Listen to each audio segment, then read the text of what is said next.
à certains moments de la journée ou de la nuit, les cloches qui sonneront, c'est-à-dire au moment où habituellement la chasse arrive devant les églises, les cloches sonneront malgré tout.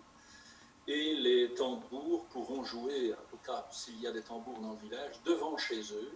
Il n'est pas question de se rassembler, mais de pouvoir jouer devant chez eux un rigodon, donc en l'honneur de la procession qui aurait dû se faire.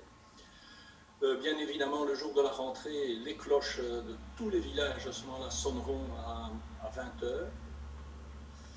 En ce qui concerne le côté plutôt folklorique, nous permettons toujours bien sûr aux tambours de jouer devant chez eux à certains moments, mais aussi aux fusils, aux tromblons, de tirer une fois à un moment bien précis qui est le moment de leur première décharge dans les villages, toujours devant chez eux, sur le seuil de leur porte ou dans leur jardin, pouvoir faire une salve en l'honneur de Saint-Roland.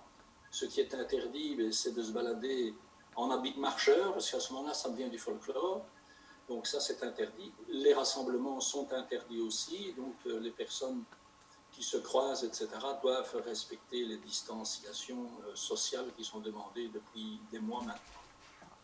Alors, pour faire vivre aussi la Sainte-Rolande à un maximum de Gerpinois, il y a cette émission spéciale avec Télésambre d'ailleurs. Ça aussi, c'était important justement de proposer quelque chose par la télévision et de se dire, pour tous ceux qui sont chez eux, au moins ils pourront un peu vivre cette édition 2020. Et voilà, donc on a appelé un peu cette Sainte-Rolande, la Sainte-Rolande dans nos cœurs, puisqu'on ne pourra pas la vivre autrement.